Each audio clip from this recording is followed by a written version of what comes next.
Thank you for joining us on the show this afternoon. Well, we know that your inflation is into 3.1% in August from 3.2% in July was basically the main issue right there in South Africa. Is that really in line with your expectations?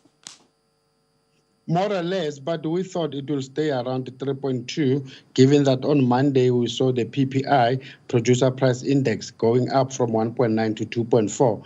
It was a very nice surprise that it just tick slightly down to 3.1. But we need to note that we know that our Reserve Bank, they've got a target of inflation to be anything between 3 and 6%, and they're more excited when it's around the midpoint or below the midpoint of 4.5%. And so far, this is month 21, that we've seen our inflation being either on the 4.5 or below. So meaning we don't have any inflation risk for the country, and that gives at least our Reserve Bank a little bit of more room should a need arise that they can cut interest rates further, bearing in mind that so far they've cut interest rates by almost 3% for the year. Markway, we know that some of the contributors include food and non-alcoholic beverages, housing and utilities, as well as miscellaneous goods and services. These are the key contributors. But let's drill down on how these key contributors actually shaped the numbers. You know, just food and non-alcoholic beverages, they account for almost 17%, of the basket. So the minute they move, then definitely they'll have a very serious impact. And even though so far they're almost at their lowest at 3.9%, but now since this whole thing is when we started opening up our economy in August, so meaning there was a little bit of demand when it comes to those things. And especially as we know that most of the retailers were closed, most of the people were not being able to go out. So hence we've seen that people will be able to have a little bit of demand and supply kicked in. Hence we saw that it ticking down. So let's talk about the labor statistics that was released yesterday. Despite the loss of 2.2 million jobs in the second quarter, the data indicates that there was also a massive decline in unemployment. Of course, that's on the other side and pushes up employment rates in South Africa. But what's responsible for that from the research that you've carried out so far? Yeah, remember that can be misleading if you just look at the decrease in unemployment. It's all because of the math that they've used. It means that most people were discouraged or could not go out between March and July to go out and seek the jobs, whether sending CVs or going with the brown envelopes to the factory gates, because we were under hard lockdown. So meaning the labor population was just too small. Hence, it will show that unemployment went down. But the clear reflection is this what we call extended labor unemployment rate, which is just around or just over 40%, because that considers everyone, even those who are discouraged to go out and look for jobs.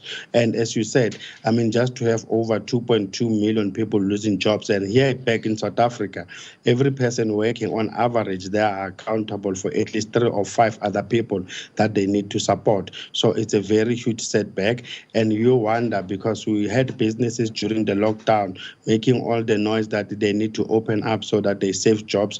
We wonder what is it that they've done to be able to save those jobs, because as you are saying, almost 2.2 million jobs were lost.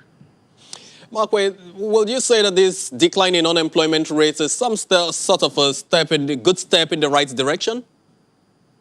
It's not, because that's misleading, because you had very few people looking out for jobs. People were discouraged. So we'll get a very clear picture when you look at the third quarter, because people now will be going out to try to look for jobs. So meaning you are what we call the labor force will just be more, or the labor population that you have to use in your calculation, and that will give a very clear reflection. But as it is, that number is kind of misleading, because people were unable to go out.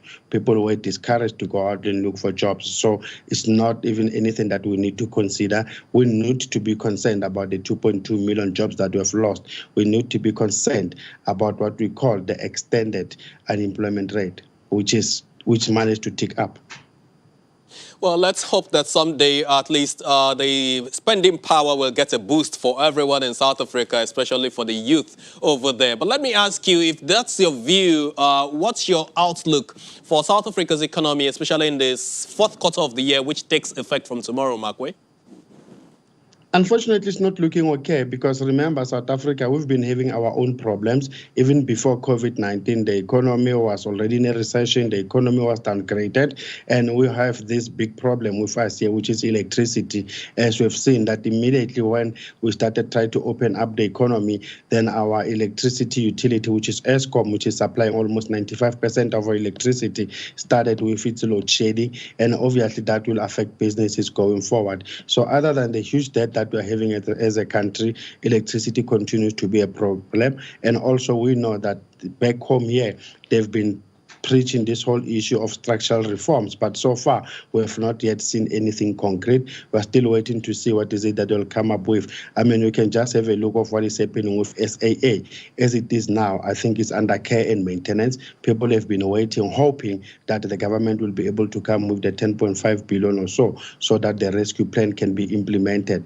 What I'm trying to get to is that South African economy has been struggling. It will take us a bit of time to get out of the woods, and we don't have to get to pre-COVID-19 levels. We have to get to levels where the economy was at least growing, and the economy growing in a sense that it has a very positive dent when it comes to this high unemployment rate. Makwe, I can tell you for free that South Africa is not alone in all of this quagmire. But then let's just hope for some better days, hoping that we'll have some silver lining in sight. Makwe Masilela, Chief Investment Officer at Makwe Fund Managers. Thank you for your time on the show. Pleasure. Great.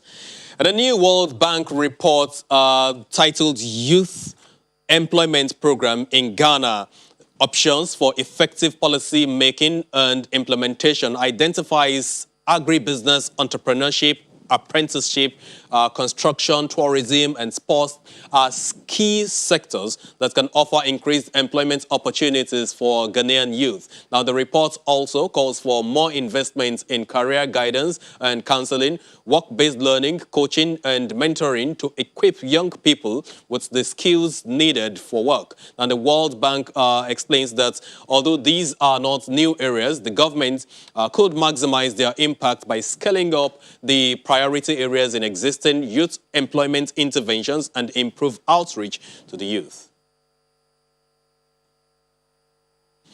And on that note, it's a wrap on Business Incorporated this afternoon. Thank you for being a part of it. I'm Temple Ashaju. Again, we'll see you next time. Bye.